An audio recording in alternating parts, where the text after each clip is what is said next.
Hey guys, मैं आप सभी का वेलकम करता हूँ मांगा वीकली के एक और न्यू एपिसोड में। और आज के इस वीडियो में हम रिव्यू करने वाले हैं चैप्टर नंबर 1007 जिसका नाम है Tanuki-san. This chapter was a slap to me. अगर मैं ये सोच रहा था कि असली मजा सिर्फ रूफटॉप पर है, कुछ ऐसा हुआ एंड कुछ ऐसी ऐसी बातें हैं टाइम स्किप से लेके पंख हजार्ड से लेके ड्रेसरोसा से लेके वानो तक, जिसके बारे में मैं आपसे डिटेल में बात करना चाहता हूँ इसी चैप्टर के रिगार्डिंग। सो गाइस, अब बिना टाइम वेस्ट किए लेट्स बिगिन।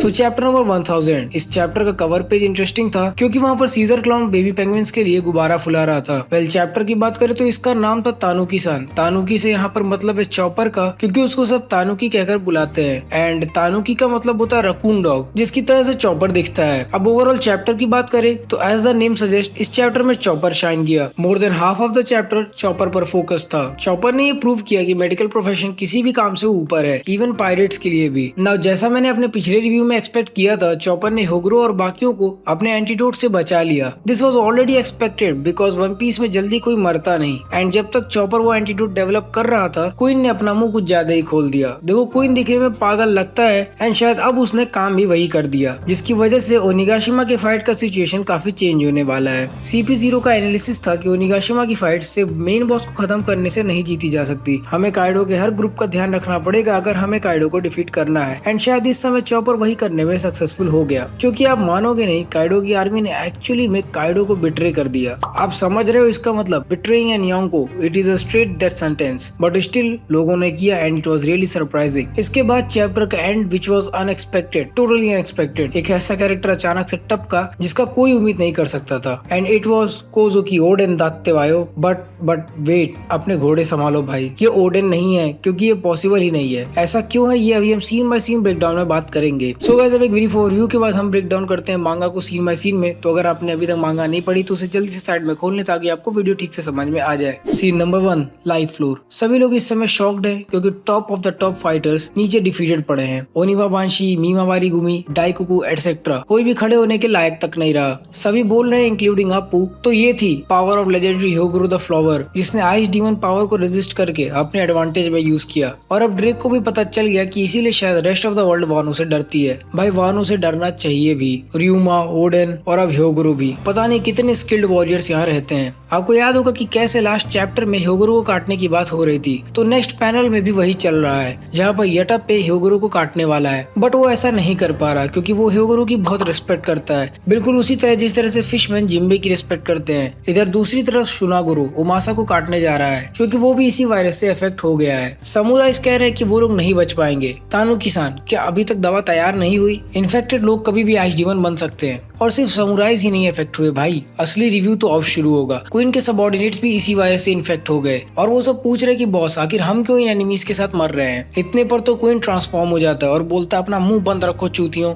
और अपनी औकात मत भूलो। ये वायरस मेरा ग्रेटेस्ट इन्वेंशन है। इनफैक्ट तुम ये कह सकते हो कि इसे तुम ही लोग के लिए बनाया गया है। तुम प्लेयर्स को चांस मिला डेविल फ्रूट्स पावर पाने का, बट तुम लोग हार गए और अब सिर्फ हंसने के लायक ही हो। और तुम वेटर्स कितना भी वेट करो, अब और स्माइल फ्रूट्स नहीं आने वाले हैं। तुम सभी को कोई पावर्स नहीं मिलने वाली, हमेशा के लिए वेट करते रहो। और अब तुम लोग बीस्ट पायरेट्स के लिए तभी यूजफुल बनोगे अगर तुम लोग आइस डीमंस में कन्वर्ट हो जाओ, ताकि मरते मरते कुछ कर पाओ हम लोग के लिए। उसका एक सबऑर्डिनेट उससे पूछता है, तो तुम्हारा मतलब हम मरने के लिए हैं? इस पे क्वीन कहता है, हाँ, तुम लोग को तो चांस दिया गया था, थोड़ी सी एंटीबॉडी मिली थी, उसे शायद यूज करके तुम में से कुछ बच जाते। इधर समुराइज कह रहे हैं कि यहाँ पर तो नहीं मरना, दोस्त हो या दुश्मन, सभी आइस डीमंस को खत्म करो। भले ही काइडो के सबऑर्डिनेट्स हमारे एनिमीज हैं, बट जिस तरह से इनको इनके क्रू हेड धमकी दे रहा है, बिल्कुल ही वाहियात है ये। क्वीन दोबारा बोलता है, और तुम समुराइज भी इक्वली चूतिया हो। तुम लोगों को क्या लगता है वो तानुकी इतने जल्दी एंटीबॉडीज मास प्रोड्यूस कर लेगा? हंसने पर मजबूर मत करो, वो भी एक पायरेट है और अब तक तो उसने खुद ही वो एंटीडोट ले लिया होगा और यहाँ से गायब होगा, क्योंकि यही पायरेट्स का काम है। तब तक तो यटोप पे ह्योगुरो को काटने वाला है, लेकिन तभी एक जोर सी आवाज आती है, स्टॉप, और ह्योगुरो के मुंह में कुछ चला जाता है, यानी कि enters the doctor of straw head pirates, Tony chopper. उसने अभी वो दवा बना ली है और ह्योगुरो को खिला दिया। जैसा कि मैंने कहा था, चॉपर ने सच में ये प्रूव किया कि इवन एक पायरेट के लिए भी उसका मेडिकल प्रोफेशन ज्यादा इंपॉर्टेंट है। क्वीन की बात करें तो ये अजीब ही पायरेट है। हाँ, समझता हूँ कि पायरेट्स ऐसे ही होते हैं, बट ये तो स्ट्रेट अप डरपोक और पागल है। पता नहीं कैसे इसकी बाउंटी 1 बिलियन प्लस है। इधर सभी खुश हैं और चॉपर अपने मेडिकल टीम को बुला रहा है। देखकर तो लग रहा है कि उसके सभी प्रिपरेशंस रेडी हैं। अब जितने लोग इन्फेक्टेड हैं, सबको एंटीडोट एक एक करके देना पॉसिबल नहीं है। तो चॉपर ने एक कैनन में एंटीडोट भरकर चला दिया। चॉपर्स फेस नेबुलाइजर और सभी लोग को रिलीफ मिलने लगी। चॉपर क्वीन से बोल रहा है कि इतने सारे लोगों तक एंटीडोट पहुंचाने के लिए मैं तुम्हारे मेथड्स का यूज करके अपना खुद का एक ब्रीथेबल काउंटर वायरस बनाया, यानी कि सभी लोग एक साथ ठीक हो सकते हैं। क्वीन देखकर शॉक्ड है कि एक सेकंड ग्रेड पायरेट को इतनी मेडिकल एक्सपर्टीज कैसे है। तब चॉपर बोलता है, पता है एक टाइम पर अपना पूरा क्रू एक दूसरे से अलग अलग था, दुनिया के दूसरे दूसरे कोने में। तब हम सभी ने अपने आप को इतना ट्रेन किया ताकि हम पायरेट किंग के लिए काम कर सकें। क्वीन बोलता है, तेरे को बीच में आने को बोला किसने था? तूने तो मेरे सबऑर्डिनेट्स को भी ठीक कर दिया। इस पर चॉपर बोलता है कि वायरस कोई वेपन बनाने की चीज नहीं है, ये एक ऐसी चीज है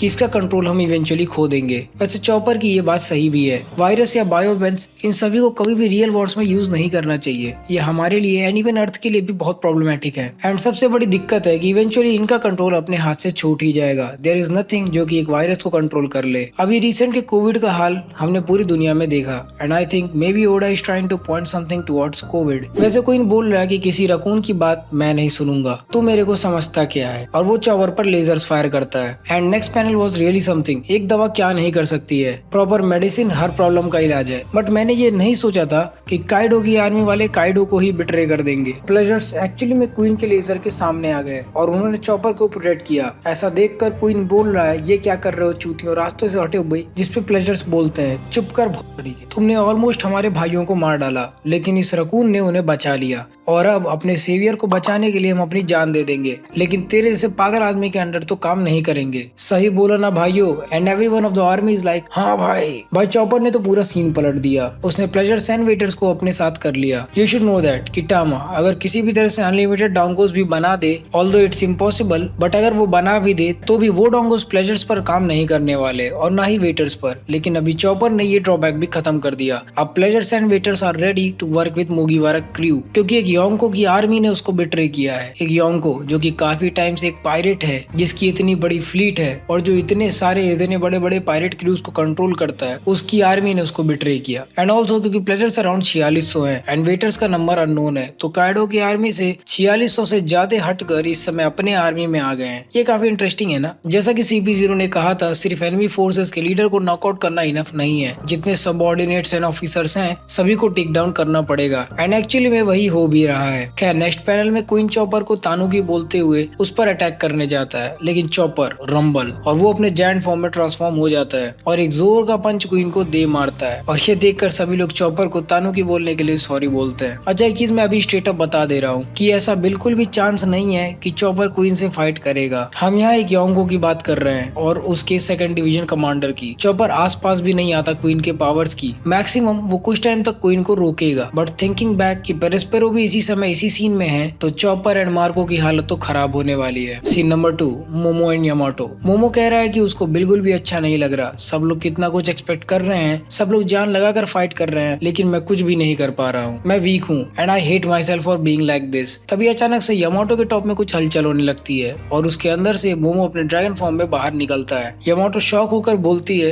कि एक ईल यहाँ पर कैसे। वैसे इस सीन का असली रिलेशन नेक्स्ट सीन से है। Scene number 3, CP0। Reception room में इस समय CP0 है एंड मैं आपसे सॉरी बोलता हूँ कि night reflected on the go boat chapter में मैंने आपसे बोला था कि CP0 ओनिगाशिमा पर नहीं है। CP0 इस समय ओनिगाशिमा पर है एंड वेगापंक की एक रिसर्च की बात कर रहे हैं। वो बोल रहे हैं कि जब काइडो को नेवी ने पकड़ा था तब वेगापंक ने काइडो के लीनिएज फैक्टर का यूज करके एक आर्टिफिशियल डेविल फ्रूट बनाया था। लीनिएज फैक्टर एक्चुअली में वन पीस वर्ल्ड में सुपर ह्यूमन एबिलिटी डेवलप करने का रीजन है। वर्ल्ड गवर्नमेंट का प्लान था फ्रूट को अपने अंडर लेने का, बट वो फ्रूट को फेलियर मानकर उसे पंख हजार्ड पर छोड़ दिया। एक मेंबर पूछ रहा है कि इसका अभी के सिचुएशन से क्या लेना देना, जिस पर वो पहला ऑफिसर बोलता है वैसे कन्वीनियंट यही होता कि उसको वहीं डिस्ट्रॉय कर दिया जाता। लेकिन G5 के रिपोर्ट के अकॉर्डिंग एक रिसर्च फैसिलिटी वहाँ पर अभी भी चल रही थी। G5 रिपोर्ट का मतलब वही पंख हजार्ड और स्मोकर वाली टीम। वो मेंबर कंटिन्यू करता है कि ये काफी फॉर्चुनेट है कि वो फ्रूट डिस्ट्रॉय हो गया। नाउ अब बात करते हैं मोमो के फ्रूट के बारे में। मैं सोच ही रहा था कि काइडो का फॉर्म मोमो के फॉर्म जैसा दिखता है, क्योंकि मोमो ने जो फ्रूट खाया था वो एक्चुअली में काइडो के ही लीनिएज फैक्टर का यूज करके बनाया गया था एंड वो फ्रूट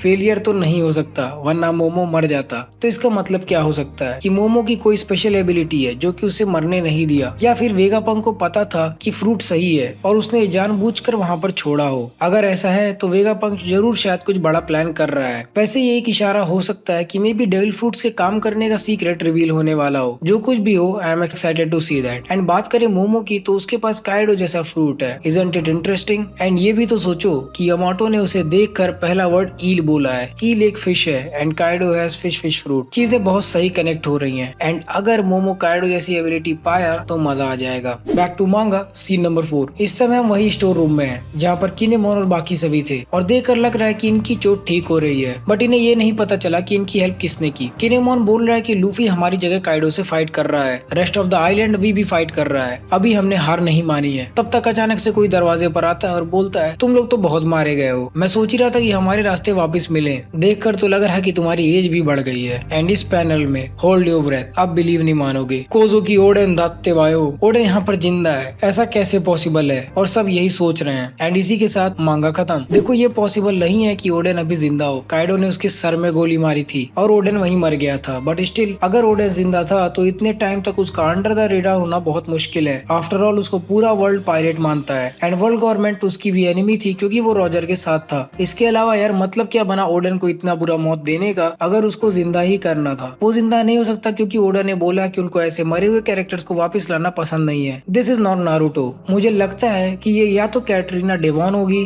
या तो बॉन क्ले होगा क्योंकि दोनों के पास ट्रांसफॉर्म होने की एबिलिटीज हैं, जहाँ पर डेवॉन की पॉसिबिलिटी ज्यादा लग रही है क्योंकि दोनों के खड़े होने का तरीका सेम है। बाकी ये भी हो सकता है कि ये ओडेन हो, क्या पता वो अपने एक्सिक्यूशन के टाइम पर जिंदा हो और वो टोकी से मिलकर फ्यूचर में आ गया हो, कुछ भी हो सकता है। This is just a theory and let's see कि आगे क्या होता है।